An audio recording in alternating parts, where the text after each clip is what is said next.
Bienvenue sur l'Échange, le podcast qui donne la parole aux actrices et aux acteurs de la filière laitière et fromagère. Je suis Romain Le Gall et aujourd'hui, j'ai le plaisir de vous retrouver en Savoie. Savoie, terre de fromage. Je suis à environ 1710 mètres d'altitude dans le parc naturel national de la Vanoise, juste à côté du lac de Tueda. J'ai la chance aujourd'hui d'aller en production de Beaufort Chalet d'Alpage. Fromage qui parle à quand même beaucoup de monde, le Beaufort. J'ai la chance aujourd'hui d'être accueilli par Rémi Perret. Bonjour Rémi. Bonjour. Comment vas-tu Rémi aujourd'hui ? Avec le soleil, très bien. Ouais, ça n'a pas été le cas ces derniers temps. Non, là on a eu quand même un mois très très difficile avec énormément de pluie, comme partout sur le reste du pays. Ouais, on a un peu cette problématique de la pluie aujourd'hui. Et vous êtes monté quand là en alpage ? On est monté nous le 1er juin. D'accord. Comme à peu près chaque année, entre le 1er, le 2, le 3. Période à laquelle on peut commencer la fabrication du Beaufort Chalet d'Alpage. On va revenir là-dessus après. Rémi, peux-tu te présenter en quelques mots ? Donc moi, comme vous l'avez dit, je m'appelle Rémi Perret, je fais partie d'un GAEC qui est le GAEC Perret, où je suis associé avec mes 2 autres frères. Exploitation que l'on a repris de nos parents. Donc c'était tes 2 parents qui étaient associés du coup ? Ils n'étaient pas associés. Les structures à l'époque faisaient qu'il y avait un chef d'exploitation qui était donc mon papa et ma maman l'aidaient sur la ferme. Voilà, tout simplement. Ok. Et donc tu as repris avec tes frères en quelle année ? Nous, on a repris en 2015. Nos parents se sont installés, dans les débuts des années 80, fin 70, début 80. Ils ont créé la structure parce qu'ils sont partis de zéro. C'est les parents de tes parents, donc tes grands-parents étaient producteurs ou pas du tout ? Étaient producteurs, mais avec 1 ou 2 vaches laitières comme ça se faisait à l'époque. Mais à la suite de ça, mon papa et ma maman ont remonté une structure à côté complètement sans avoir repris de leurs parents. Avec combien de vaches laitières ils ont commencé ? Un veau. Un veau. Ah oui. Voilà. Donc mon papa travaillait à côté au début. Il était pisteur secouriste ici à Méribel, où on se trouve, pendant quelques années. Ensuite, il a été livreur de vin pendant aussi quelques années pour pouvoir après, une fois qu'il a eu les moyens, se donner entièrement à l'exploitation. D'accord. Et donc, toi et tes frères, vous avez rejoint il y a à peu près combien de temps ? Nous, ça fait une dizaine d'années en gros qu'on a repris. Et on a toujours été sur la ferme avec nos parents. Alors, du temps de nos parents, avant qu'ils prennent la retraite, on était salariés sur l'exploitation. Oui. Mais on a aussi un deuxième métier, comme beaucoup sur le secteur là. J'ai un autre de mes frères et moi-même, on est moniteur de ski l'hiver. Ok. Et le 3e est chauffeur d'engin d'amage.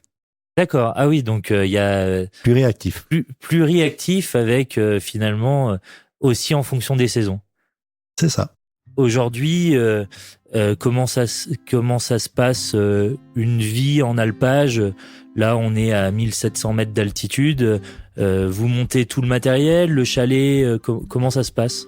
Non, le chalet donc est en place avec le matériel que l'on utilise. Ça, rien ne bouge, tout reste ici l'hiver. Il est simplement fermé, enneigé. Et nous, on revient, on va dire autour du 15 mai, où on commence à remettre en place, à faire le nettoyage pour pouvoir monter après début juin pour commencer la fabrication du fromage et l'installation. Et l'hiver, les vaches sont donc. Donc l'hiver. On fait en alpage, on est ici du mois de juin au mois d'octobre, fin octobre, nous à peu près. Donc le restant de l'année, on a l'exploitation qui est dans la vallée, qui se situe, moi je dis la vallée, mais on est quand même à 1400 mètres d'altitude. C'est un petit peu plus bas, mais... C'est un petit peu plus bas, mais ça reste dans les montagnes. Dans les montagnes, oui. Et donc on redescend le troupeau dans la vallée au niveau de la ferme. Voilà. Et l'hiver, le lait, tu le livres à une coopérative Alors, quand on redescend, nous, on produit aussi de la tome fermière. D'accord. Donc, du mois d'octobre à fin mars, à peu près, on produit de la tome fermière. suite à parce que pour nous c'est un fonctionnement qu'on a toujours eu, donc qui nous convient bien. On a nos clients réguliers, voilà. Finalement, vous faites aussi de la transformation fromagère l'hiver en bas. À la ferme. Ok. Oui, ça. Après, il y a 2 mois au printemps où parce qu'on régule un petit peu l'hiver, on a moins de bêtes vu qu'elles sont en intérieur. Vous avez combien de bêtes à peu près? Parce qu'on l'hiver, on en garde entre 30 et 50. Okay. Voilà. Et après, au mois de mars, on a toutes les autres qu'on récupère au moment des vélages, parce qu'on les fait véler sur le printemps pour la plupart, pour avoir du lait l'été, justement. Et donc là, on livre à une coopérative pour pouvoir un peu de temps pour s'occuper des veaux à côté, enfin faire la période tampon, quoi. Voilà, la période tampon, des vaches qui vèlent et pouvoir s'occuper correctement de la ferme. D'accord. Et donc l'été, vous avez combien de vaches laitières? Là, c'est dans les alpages, vous êtes donc, on monte avec à peu près 130-135 vaches en attendant que les dernières aient fait les veaux. À la sortie, on a entre 150 et 160 vaches laitières sur le secteur d'alpage. Et du coup, en termes par rapport au fait que vous fassiez du Beaufort, les espèces, enfin les races utilisées, vous êtes sur quoi aujourd'hui? Donc, le cahier des charges Beaufort nous autorise 2 races. Ouais. La Tarine, qui est la race tarentaise, et l'Abondance. Voilà, tout simplement. Et du coup, là, dans ton troupeau, tu as un mix des deux? On est majoritairement en Tarine. D'accord. Parce que bon, c'est un peu la race de départ. On va dire que mon papa était 100% Tarine. Ok. Est-ce que tu peux nous expliquer comment on fait du Beaufort chalet d'alpage? Donc aujourd'hui, le Beaufort chalet d'alpage a une particularité, c'est que c'est un Beaufort qui est resté en fabrication artisanale. C'est-à-dire artisanale, aujourd'hui on doit avoir le lait d'un seul troupeau qui doit être fabriqué 2 fois par jour, c'est-à-dire après chaque traite. Donc le matin et le soir. Exactement, le matin et le soir. Donc avec un soutirage à la toile. D'accord, donc soutirage, c'est venir enlever le cahier, de la cuve. Relever le cahier de la cuve à la toile et à la baguette, c'est comme ça qu'on dit? Il y a une baguette, voilà, au niveau de la toile que l'on met pour tirer le cahier. C'est une action qui est quand même hyper physique. Hyper physique, et aujourd'hui on utilise des gants pour mettre... Pour soutirer le cahier. À l'époque, enfin moi mon petit frère lui fait encore sans les gants. Hein. Ah oui. Donc oui. Et ce qu'il faut savoir, c'est que le petit lait, le sérum qu'il y a, il est quand même à 54 degrés. C'est un peu chaud. C'est un peu chaud. Ouais. Mais bon, avec le temps, on s'habitue. Oui. Mais c'est vrai qu'on voit quasiment plus de fromagers le faire sans gants. Et donc après, ça c'est les autres particularités. Pour le Beaufort chalet d'alpage, il faut que ça soit plus de 1500 mètres d'altitude. Exactement. Mais bon, là, on se pose pas la question. On est à plus de 1500 mètres d'altitude. Oui. Et après, si on reprend les différentes étapes du process, donc tu récupères le lait. Donc on récupère le lait. On va dire que nous, dans les une demi-heure après, il est dans les cuves. On a un laps de temps qui est défini pour qu'il soit en cuve. Normalement, il doit être dans les cuves à peu près 2 heures maximum après la traite. Ok. Donc voilà, nous, de ce côté-là, oui, une demi-heure après, il est dans les cuves.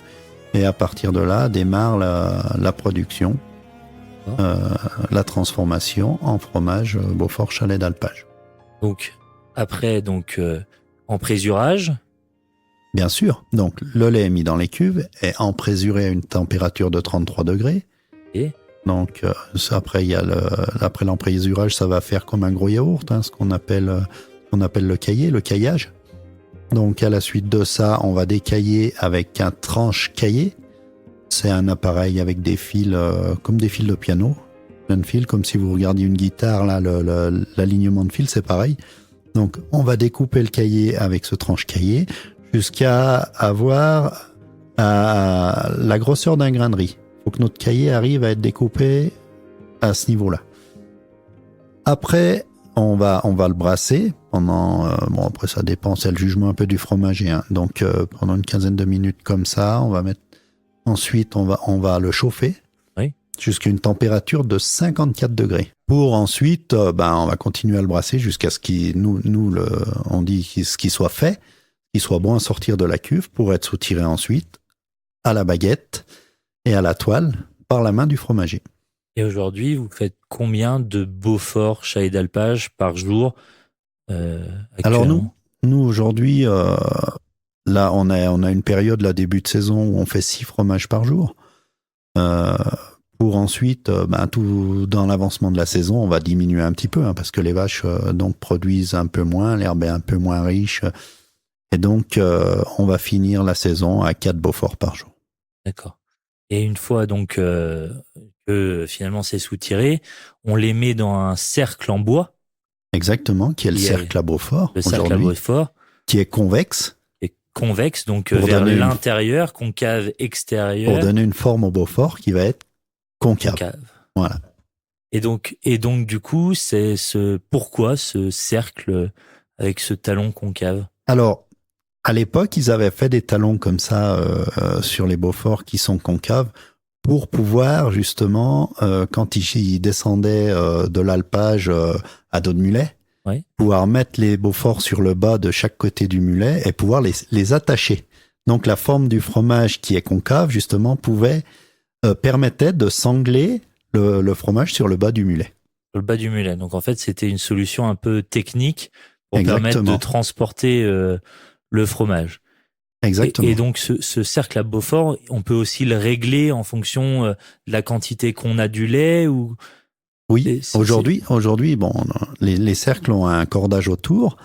On peut régler en fonction de la quantité de lait à des diamètres plus ou moins gros pour pouvoir justement serrer notre fromage. On en discutait un petit peu avant l'entretien. Dans le cahier des charges, donc le Beaufort, c'est une AOP depuis 1968, donc une appellation d'origine protégée. Et on en discutait qu'il y a une fourchette de poids dans le Beaufort qui est très très large. Si on lit le cahier des charges, c'est de 20 à 70 kilos. Pourquoi? Tout simplement, à l'époque, parce qu'aujourd'hui c'est vrai qu'on va avoir des fromages un peu plus calibrés. Même nous en alpage, même si on a des diamètres différents, on va aller de 35 à 45 kilos. Pas plus, pas moins. Parce que moins aujourd'hui, c'est assez compliqué parce qu'on a des cercles qui permettent pas non plus un serrage plus bas. Mais à l'époque, il y avait des plus petits troupeaux, et il y avait des alpages, c'était pas du tout la même chose. Donc ils se donnaient les moyens de pouvoir rentrer au niveau du cahier des charges, même s'ils avaient fait des Beauforts plus petits ou des Beauforts beaucoup plus gros en fonction de la quantité de lait. Bien sûr. Finalement, le Beaufort, il fallait quand même des gros troupeaux à l'époque pour faire des fromages. Bien sûr. On avait des vaches qui étaient quand même, qui produisaient un petit peu moins, qui étaient des alpages où peut-être il y avait plus d'agriculteurs, donc peut-être plus de vaches. Les gens traisaient à la main, c'était complètement différent. Et puis les gens nous aujourd'hui, c'est vrai qu'on gère un petit peu différemment, mais à l'époque, les gens essayaient de traire autant de lait l'hiver que l'été, donc là, il y avait une petite différence. Donc ce Beaufort, une fois qu'il est détoilé, on va le saler. Donc une fois qu'il est dépressé, détoilé, dépressé, on le laisse reposer 12 heures avant de le passer dans un bain de sel, ce qu'on appelle la saumure. Ouais. Donc où il va rester 24 heures. Là, il va finir son échange entre le sérum qui reste à l'intérieur et le sel. Il va prendre du sel pour ensuite aller en cave pour continuer son affinage. Ou en cave, il va continuer à être salé, parce que c'est quand même un gros fromage aujourd'hui. Il va continuer à être salé et frotté, comme nous à l'alpage, tous les 2 jours. Et avant ça, on n'en a pas parlé tout à l'heure, pour reconnaître un Beaufort chalet d'alpage, on peut le reconnaître aussi avec ses plaques. Vous mettez des plaques de caséine. Oui, bien sûr.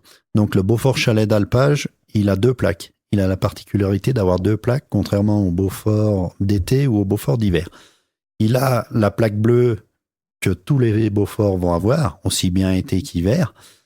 Mais lui, le Beaufort chalet d'alpage, en plus, il a une plaque rouge à l'inverse de la plaque bleue. De l'autre côté. Voilà, de l'autre côté, qui va justifier que c'est bien un Beaufort chalet d'alpage. Tiens, là, c'est intéressant ce que tu dis, Rémi. Est-ce qu'on pourrait, pour les gens qui nous écoutent, redonner finalement les différences entre un Beaufort hiver, un Beaufort été, Puis on va redonner en quelques mots les grandes distinctions du Beaufort chalet d'alpage, même si on en a parlé avant, parce que c'est vrai que ça peut perdre un petit peu les gens. On va commencer par le Beaufort d'hiver. Le Beaufort d'hiver, c'est un Beaufort qui est produit d'hiver, tout simplement. Donc les vaches sont à l'étable. À l'étable, nourries au foin. Nourries au foin. Et... Voilà. Lui, son appellation, c'est Beaufort d'hiver. Par contre, après, où on va avoir une différence, c'est sur l'alpage et l'été. Parce qu'ils sont tous les deux produits en été. Un sur le site artisanalement, donc comme nous aujourd'hui. L'été de quel mois à tel mois, du coup ? Alors, il est produit du 1er juin à fin octobre. D'accord. Voilà, c'est vraiment... Ça, c'est bien indiqué dans le cahier des charges. Le 1er novembre ou le 31 mai, c'est pas des Beauforts ni été ni alpage. Et le Beaufort d'été, lui, est produit industriellement, c'est-à-dire qu'on a le droit de mélanger le lait de plusieurs troupeaux, d'avoir du lait d'une traite refroidie, contrairement à nous où on doit fabriquer après chaque traite. Donc le lait refroidi, et on a le droit d'utiliser le sous-tirage sous vide par le biais d'un GSV. Et là, par le biais d'un GSV, c'est-à-dire c'est un appareil qui permet de faire un vide avec des cloches, voilà, finalement, et qui permet de répartir le caillé dans les moules. Dans les moules. Donc c'est un procédé complètement différent. Alors que nous, aujourd'hui, il n'y a aucun mélange de lait. C'est vraiment la fabrication après chaque traite et d'un seul troupeau. Il n'y a même pas de mélange de lait de 2 troupeaux. Donc le Beaufort chalet d'alpage, lait d'un seul troupeau, plus de 1500 mètres d'altitude, méthode traditionnelle, toile et baguette. Exactement. Et puis après, le Beaufort, c'est combien minimum d'affinage ? Alors, le minimum d'affinage est 5 mois. D'accord. Mais nous, on essaye d'avoir des fromages. On n'ouvre pas un fromage avant, on va dire, 10-11 mois. Le temps qu'il ait vraiment toutes ses saveurs. Et c'est quoi pour toi qui fait un bon Beaufort ? La première des choses, de toute façon, pour avoir un bon fromage, c'est déjà la pâture. Il faut que les vaches aient pâturé dans des endroits où il y a énormément de diversité au niveau de la flore pour pouvoir mettre un maximum d'arômes au niveau de la pâte de notre fromage. Et après, toi, tu consommes comment le Beaufort du coup ? Des Beauforts quand même qui ont de la pâte, des Beauforts qui sont... c'est quoi pour toi un bon Beaufort ? On essaye d'avoir un maximum de pâte, bien sûr, parce qu'un Beaufort qui a de la pâte est un Beaufort qui a énormément de goût. Ouais, ça vient de beurrer finalement le palais, voilà. Et ça a un goût, comme on dit, de reviens-y. Ah bah ça oui, ça a vraiment un goût de reviens-y. Un peu de plaisir, même beaucoup de plaisir à revenir finalement sur l'apéritif avec un morceau de Beaufort. Là, je suis entièrement d'accord. Un petit verre de vin avec un morceau de Beaufort à côté. Souvent, on fait le repas avec ces deux choses-là. Et un bon morceau de pain, c'est ce qui passe très très bien. Aujourd'hui, comment tu vois demain la production en alpage? Est-ce que tu penses que c'est quelque chose qui est en danger? C'est quelque chose qui va...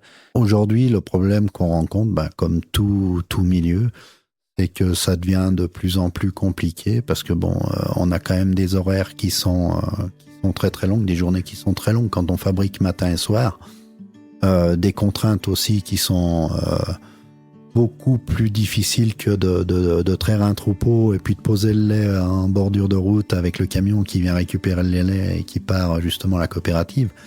Enfin, toutes ces choses-là font que demain, je sais pas si on aura encore des jeunes qui auront on va dire le mental, parce qu'il faut quand même ça impacte beaucoup aussi la vie de famille. Si on n'a pas une compagne ou des gens qui sont un peu du milieu ou qui acceptent notre vie, c'est quand même très très difficile. Toi, quand c'est l'été comme ça en alpage, tu redescends tous les jours?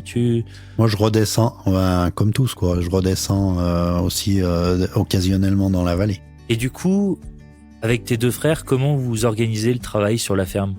Donc, moi, je suis en permanence à l'alpage. Mes deux frères s'occupent aussi de la ferme en vallée. À cette époque-ci, on a les foins à faire. On a encore les dernières vaches qui vont véler ou qui ont vélé, donc à s'occuper. Et puis les veaux d'élevage qu'il faut soigner. Après, j'ai mon petit frère, donc Cédric, lui, qui monte occasionnellement sur l'alpage pour faire les remplacements, quand il y a des remplacements à faire, des salariés qui sont en congé, que ce soit la fabrication ou au niveau des vaches, de manière à ce qu'on soit toujours le même nombre sur l'alpage. Vous êtes combien sur l'alpage ? Donc aujourd'hui, on a 4 salariés. D'accord, donc avec toi, vous êtes 5 en permanence finalement sur l'alpage. C'est ça. Et t'as combien de fromagers ? Un seul. Un seul, ok. Lui, il a le droit 7 jours sur 7, le matin et le soir, de faire ses beaux fromages. Exactement. Une personne qui est quand même hyper importante sur l'alpage. Et toi, tu produis un petit peu ou pas du tout ? Donc moi, quand je peux pas me diviser en 4, donc c'est pour ça que je fais appel à mon petit frère. Et c'est lui, on a chacun nos postes. C'est un peu lui qui est le maître fromager de la famille. D'accord. Qui a repris le flambeau derrière mon père pour la maîtrise du fromage. Même si on sait tous les 3 fabriquer, c'est mon petit frère qui est quand même le maître fromager. Et là, de manière générale, que ce soit en alpage ou sur quelques structures, c'est pas trop dur de bosser tout le temps en famille ? Comme partout, je pense, non, nous on s'entend bien, on a la chance de bien s'entendre. Bon, je dis pas qu'il n'y a pas des petits accros comme... on va dire, même si on est associé sans être de la même famille, mais on arrive toujours à un consensus pour sortir vers le haut et ça se passe relativement bien. Et ton papa, il est toujours présent, même malgré tout qu'il soit en retraite ? Mon papa, il a monté la structure, donc c'est un peu sa vie. Il aime bien voir un petit peu, nous accompagner, voir... la pérennité de ce qu'il a pu construire. Et c'est vrai que il monte à l'alpage quasiment tous les jours. Aujourd'hui, il a plus du tout le même rôle. Quand il monte à l'alpage le matin et il fait à manger pour tout le monde, voilà son rôle un petit peu. Un rôle qui est quand même important. Qui est super important. Il faut nourrir les guerriers, bien comme on sûr. dit. Ouais, c'est ça. Donc il faut nourrir les guerriers. Puis il y a toujours le bon conseil quand même quand il y a des petites choses qui peuvent. L'expérience, voilà. Ça, c'est un regard extérieur, l'expérience, enfin les regards extérieurs qui est à l'intérieur, mais il a quand même y passé quelques années. Et aujourd'hui, quand il y a une exploitation comme ça, il y a des enjeux et les enjeux, c'est des fois la transmission.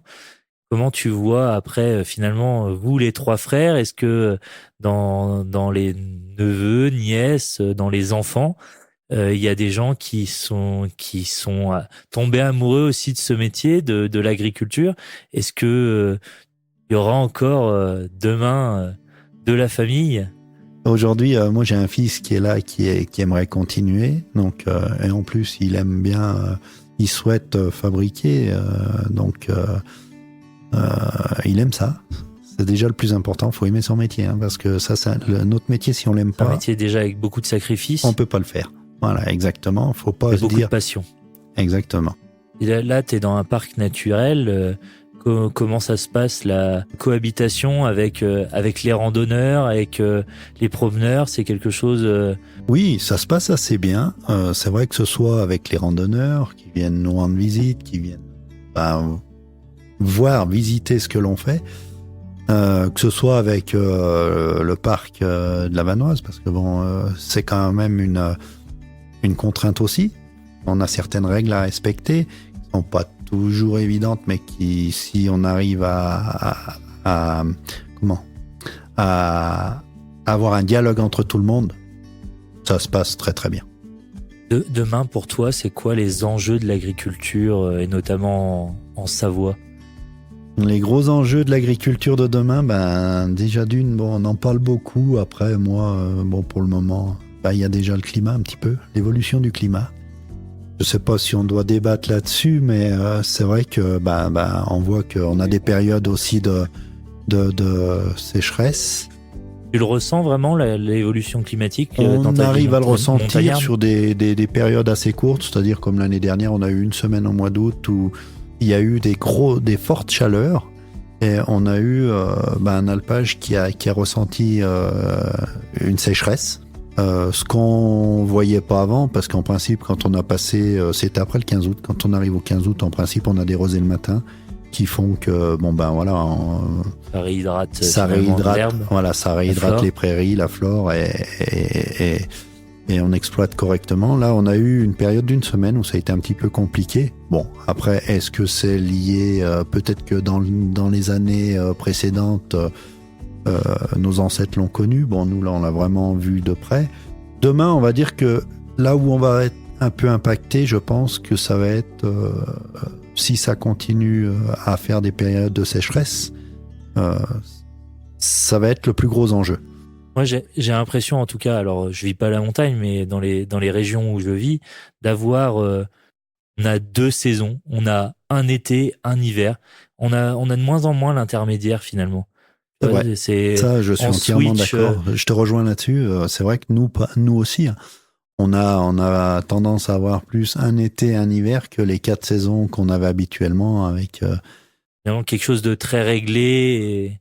Et toi, qui est là quand même depuis quelques années, et t'as vu une évolution de la faune et de la flore, enfin surtout de la flore, parce que c'est ça qui a un impact. Au niveau de la flore, on a vu une évolution. On va dire qu'on a la forêt, mis à part vraiment sur les endroits qu'on exploite, hein, mais on a la forêt qui a pris de l'altitude. D'accord. Et aujourd'hui, c'est vrai que quand on voit la forêt qui monte en altitude, ça veut dire qu'il y a automatiquement un réchauffement. Merci beaucoup, Rémi. J'aurais quand même une dernière question avant qu'on se sépare. Rémi, c'est quoi ta pizza préférée? Ah, la bonne question. Je disais que c'est la pizza avec du saumon. Je croyais que tu allais me dire savoyarde. On mange énormément de fromage à côté. Ouais. Ouais, moi, j'aime bien la pizza qui a un petit peu de poisson. Ça nous change un petit peu de la montagne. Bah, c'est super, une pizza salmone. Voilà, exactement. Merci beaucoup de ton accueil, Rémi. Mais de rien. Et puis, j'espère que cet épisode vous a plu. N'hésitez pas à le partager et à commenter. Et je vous dis à bientôt pour un nouvel épisode de l'Échange.